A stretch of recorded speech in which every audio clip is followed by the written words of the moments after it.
United Naga council की फिरेब हंदोखरे मियोई तरा मरी थादोखिद्रे मिदांगदा सिफाई सिंगना नम हादुन लौथोकना बसंगसिलकपदा इरांग थोखरे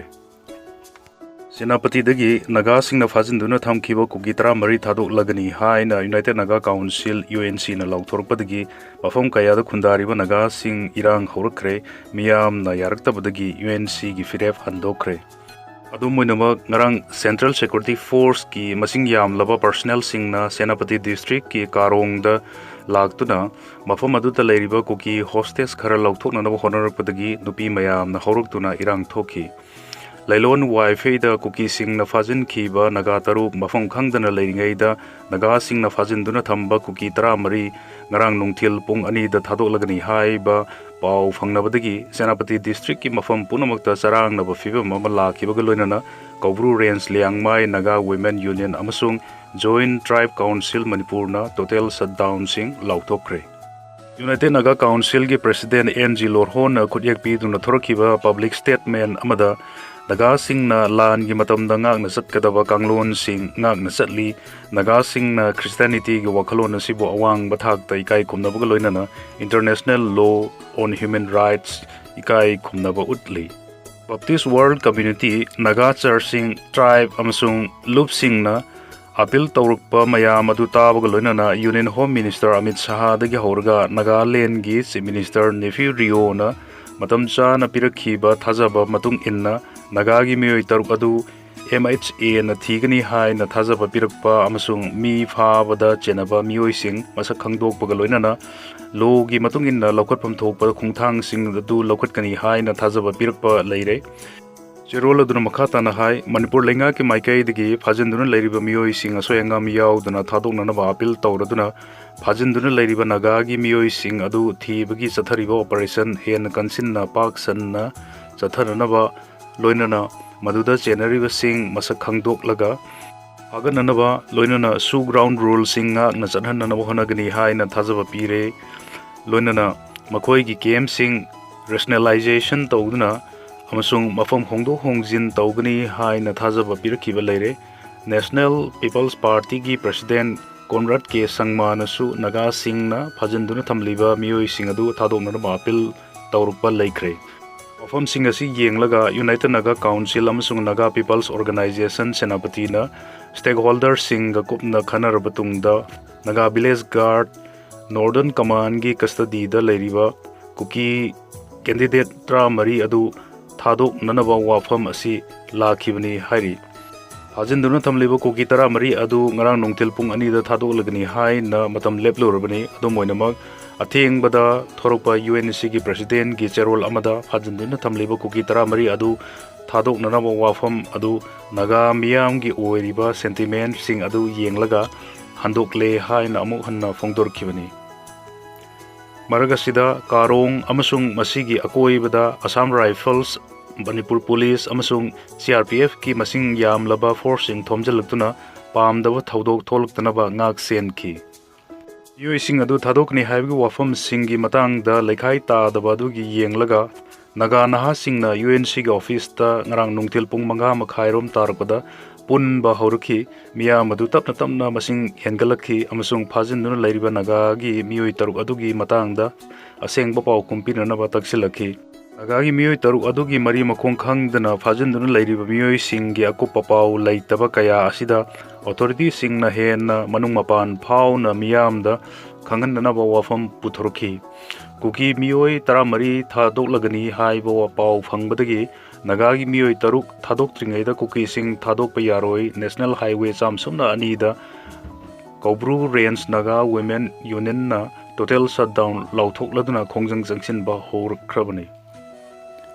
Lailon Wi-Fi dagi kuki khun gi kunja sing phajinduna thamkhiba Naga gi miyoi taruk thadok triba phauba kuki sing thadok pa yaroi haina masing yam labanupi sing na Kangla Tongbi da National Highway chamsumna ani thingduna Kongjang Jangsin Kre Kaubru Range Naga Women Union gi lusing bi aduna hai me tarahumdoi da konsakhul gi misam taranipan lailon wifi khun gi khunja sing na phajin khibani amasung miyoi taranithoi thadok rakkhraga taruk thadok tana leiribani lailon wifi khun da mi sawa leirabra mi chaba khundi Manipur da lehellaroisi haiki Rajya Sabha Mikhal gi notice thokre Manipur gi Rajya Sabha gi amaktamak leiba seat ki biennial election ga mari leinana Mikhal asi gi returning officer na Mikhal gi notice thokre ngarang thoki ba election notification aduda palli ba wafamdi Council of State ki member ama khananaba Mikhal asi Manipur Legislative Assembly ki elected member singna vote thadaraga khangani Mikhal asida mirep oigedaba natraga mahagi proposer na returning officer natraga assistant returning officer L Dhanishyam dagi mirep se sing lawba yagani mirep se sing Manipur Legislative Assembly Secretariat dagi ayuk pung 13 dagina nungtil pung 3 phawba Jun 9 dagi thintadana pisalakpa yagani hari mirep se sing hairiba matam amasung matam asida phangani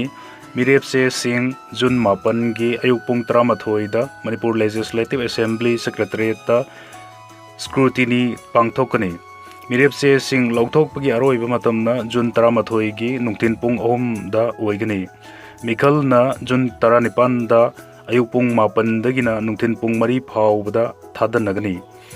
Manipur Legislative Assembly ki returning officer amasung secretary na thokiba atopa notification amada hai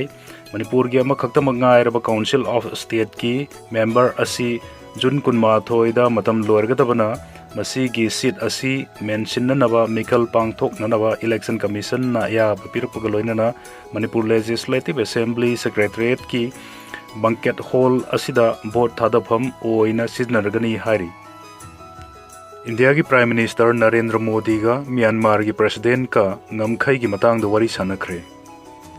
India ga Myanmar ga tainari ba ngamkhai da Myanmar manung dagi thokliba irang asina India gi security da singnar ikliba mayam asigi matang yauna wafam kaya Prime Minister Narendra Modi na Myanmar ki President Min Aung Hlaing ga unabada phongdokre Ningthauka Numitta Laibagani gi Luchingba ani na unaduna wari sanakibada Prime Minister Narendra Modi na India amasung Myanmar ga tainari ba ngaukhai paringda khulai paiba singna operate tawba amasung Myanmar gi laibak manung gi muknabana India gi ngaukhai da khundari ba furup singda piri ba saitheng sing gi matang da su nungnang ba phongdokladuna wafam sing kopna khanaki hari Wangbatha ki mifam madugi matang da Foreign Secretary Bikram Misri na hai Myanmar manungi irang asina pirakpa ithil gi matang da wafam sing puthoki wafam asi Prime Minister na ngarang Myanmar gi President ka unakhiba duda thamkibani tongan ba Myanmar gi lalolup sing na India gi ngamkhai da mating laina thabak sing sathari amasung Myanmar ga taina ba ngamkhai nakna Myanmar Army na su lalolup sing gi mayok da thabak sing laukhatli hai ba wafam puthoki haina Misri na makhata ki ngamkhai paring da Myanmar gi military operation chathaba amasung khulai paiba sing gi thabak thawung sing na India manung da leiriba miyam da chauna saitheng nanghalle karigumba matam da mafam maduda amangata thogan ba phawbu yaure refugee kaya India da ngamkhai lansilaglaga chensilaktuna leiba yauri ngamkhai manakta leiriba Indian singbu ningthi nangak senanaba wafam Prime Minister Narendra Modi na Myanmar gi luchingba aduda taksin ki ngamkhai ga tainaba mafam da military operation chathabada India manung da leiriba leibak asi gi miyam da amangata thogan danaba Modi na taksin ki Minister Kuntra Manga Hapsinduna Subhendu gi Cabinet Chauthokhankre Bharatiya Janata Party BJP gi MLA Kuntra Manga Minister Oina Hapsin Maga Loinana ngarang West Bengal gi Subhendu Adhikari na Lusingba Cabinet Chauthokhankre Kolkata gi Lok Bhavan da pangthokpa thorom amada anouba Minister Singh adu Governor RN Ravi na thabuk paiba masung aron bangak pagi wasak lauki Ngarang wasak laukiba sing adugi manungda 16 na cabinet thakini ahum na Minister of State Independent Charge ni amadi lemhauriba sing aduna Minister of State ni Ngarang cabinet minister oina wasak laukiba sing adugi manungda Tapas Roy Gauri Shankar Ghosh Sopan Das Gupta Dut Kumar Mondal Deepak Burman Manoj Aron Arjun Singha Saradbad Mukherjee Jagannath Chattopadhyay amasung Shankar Ghosh yauri Pre-monsoon Himachal Pradesh ta nong sa 13 watt na suki Himachal Pradesh दा pre-monsoon season मनुंगदा नोंग चुबगी सांग चा 13 वाटखी हाइना meteorological department ना ngarang phongdokre department asiki matungina mahusagi oiba sangda chani gani fu dasmik taret ki sangda supom thokpada state asida march amadagi hauraduna me 13 fawda chani ga tara dasmik ahum gi sangda nongsuki state sida lakli bajun taruk fawwa makata na nongchurubi yai hai ba wafamsu simla med office na phongdorokle Med official amana hai ki pre-monsoon season manungda state C ki district tara nithoi ki manungda district nipan da nong hen su bugaloina na district mari dana nong wat na suki magna hai ki mars amadagi me 13 fawda bilaspur district ta mahusa gi oiba sang dagi cha da 103 hen na nong suki bugaloina na una da cha da 103 amasung solan da cha da 52 hen na nong suki Masigi mathakta sirmor dana mahusagi oiba sangdagi sada nifu taret simla dana sada nifu mari hamirpur amasung mandip dana sada kuntra mari amadi kangra dana sada tratruk he na nong suki hai na official duna phongdoki mahangna hai ki Lahol and Spiti amasung Kinor district na sada nifu mari ki sang wat na nong suki bagaloina na sabat dana Sada kuntra mathoi amasung kulatana sada amagi sang wat na nongsuki me tha manung dana state sida mahusagi oiba sang da khongfunitoi dasmik ahum gi sang da nong supham thokpada yang khainitoi dasmik ani gi sang da nong suki bugloina na nong subugi sang sa da taranipan wat pa uba phangki haina bhagna phongdorukli Israel na Lebanon da landabadagi Iran na United States ka nakoina na wari saba lepkre Iran na sogotpa Hezbollah ga lan sokna nawa Lebanon gi manung hunjin na changna nawa Israel na lanmi sing da order pi khraba matung da Iran na United States ka nakoina na wari sanaba lepkre haina Iranian news agency Tasnim na ningthauka namita phongdorkre Tasnim na hai ki Lebanon da chathawa attack sing gi wahodagi Islamic Republic negotiating team na mediator sing gi khuthang da Washington ga message thanaba leple Iran gi mathakta United States amasung Israel na landabadagi Lebanon da Israel amasung Hezbollah gi lan amuk haurakle khongthang asi crisis loisin na ba tawramba asa sing da makhata na khurau thangle United States na Iran gi military leifam sing da landa khraba matung Iran na United States ki air base amada landa kre haina phongdorki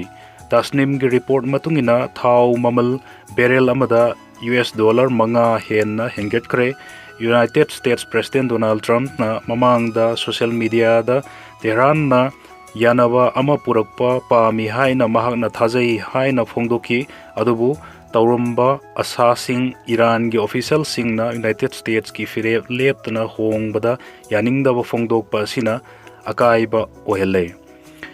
Iran gi foreign minister Abbas Argachi na su atopa ceasefire ama chatnariba Lebanon asi United States amsung Iran gi marakta santi gi yanaba ama purupna ba honabada kurau thang liba atopa maruoiba point ama oina pukhatki Lanfam amada ceasefire thugai bahaibasi lanfam punamakta ceasefire thugai bani ceasefire thugai bagi afafata gi daita pumba United States amasung Israel na pugadabni haina mahagna X ta phongdorki